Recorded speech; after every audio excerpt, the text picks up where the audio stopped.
On January 12, 2016, the Connecticut Council for Justice and Educational Funding, known as CJEF, began arguing a landmark case in Connecticut's Superior Court. They argue that the state is not providing an adequate free public education to Connecticut students.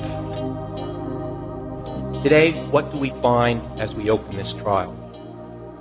Tremendous swaths of failure in those districts with the least wealth, where there are concentrations of students in poverty, substantial minority populations and students with special needs, such as non-English language learners and those with disabilities. In Bridgeport, the largest city in Connecticut, the results are shocking. 76% of all students are below the state's criteria for grade level in reading.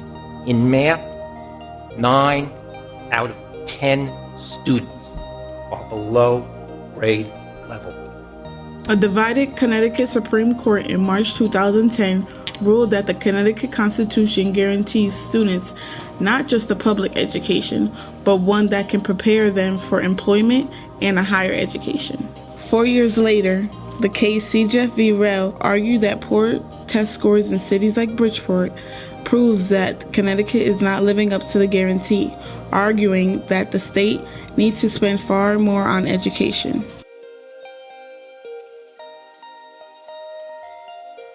The basic claim is that our Constitution requires the state to provide children a suitable, free public education in primary and secondary school, and that the plaintiffs aren't getting it. Is that a fair statement of the gist of the complaint? That's the headline, Your Honor. I'm sorry? Yes. Part of CJEF's mission is to ensure that the state lives up to its constitutional responsibility to ensure that every student, no matter where they live, has an equal opportunity to get an adequate education. That's a case that's been a long time coming. It's a case that's challenging the equity of the state funding formula. The state provides funding for local school districts. It's done on a formula, and this case is about the equity of that formula. Connecticut has some of the richest and poorest communities in the country. CJEF argues that this economic inequality has led to the states having one of the worst education achievement gaps in the United States. The achievement gap is the difference in the level of achievement between white students and students of color and students in poverty. We were listening to a case with adequate funding and education. Families feel that the educational gap is way too wide and their funding is not being equal between all schools. This is a big problem for all families in Connecticut. If you live in a poorer district in Connecticut, the resources aren't there in order to make sure those kids have an equal chance to get a good education. I feel that just public school, like the lower income kids, they just don't care about them. They just give up because they feel like they're just wasting their time. I went to Trinity Catholic High School, which is a private school. I went to Stamford High School, which is a public school, and Stamford Academy, which is a charter school. If you go to Stamford High School or West Hill High School, public school, they just, whatever you do is what you're gonna do. They're not gonna sit there and baby you, they're not gonna help you at all. Or a private school or a charter school, they make sure that everybody gets the same education and that nobody gets left behind.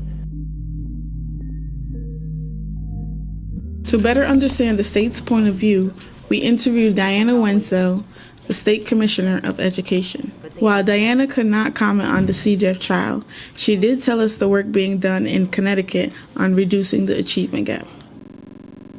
Our Alliance districts and our Commissioners Network schools is the work that I'm very proud of, because a lot of times people might look at our schools that are in more complex environments and say, well, they're not performing well.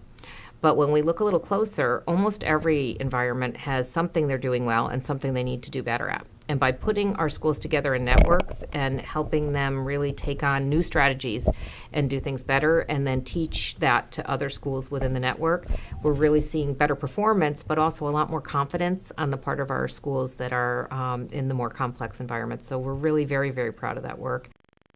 I think that there are a lot of districts in the state that are underfunded. You know, the challenge is that there are a lot of districts that, because of governance and management, if you gave them twice as much money, I don't know whether things would get better. While CGIF argues that we need equal funding to achieve adequate education, in the trial, the state argued that increased funding is not the solution. Connecticut spends more per pupil on education than almost any other state, and that's even accounting fully for our cost of living. The reason I'm focusing on this issue now is that the plaintiff's case is completely and only about money. That's all they want. That's their only solution to any problem. So is funding the only answer? I just feel the funds are going to the wrong things. Like Stamford High, I was there and I see them making a new football field.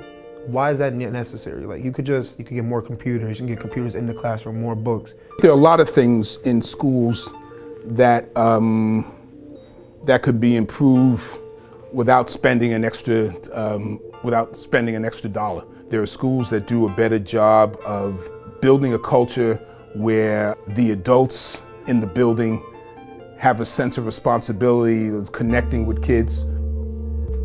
We have way too many kids, way too many young people who reach adulthood without the options that and without the tools to really be competitive in terms of being self-sufficient in our society. Soon next week, the legislature is going to be in session until May. What will happen out of that legislative session will pale in importance and in comparison to what this court case potentially could mean for the schools and the students of Connecticut for years to come. No matter the outcome of the case, all sides agree there is room to improve our education system. I think schools need more resources per student. I think teachers need more autonomy. And I think teachers then need to take more responsibility, be held responsible for what happens in their classrooms. In Connecticut, we really believe that school choice is empowering to kids, to parents, to families and communities. So charters and magnets are an important part of our public education landscape in Connecticut. And through our charter renewal process, things like growth are a part of that picture. And last year when Stamford Academy came up for renewal, our State Board of Education was very impressed with the focus on individual growth at Stamford Academy. I think education is a community responsibility. I think it's very difficult to have successful schools unless those schools are part of a community that really values education. In 2016, with national and state election campaigns underway, it is important that education become a more prominent part of the national discussion. The issues we face as a nation are easier to tackle when we all receive an adequate education.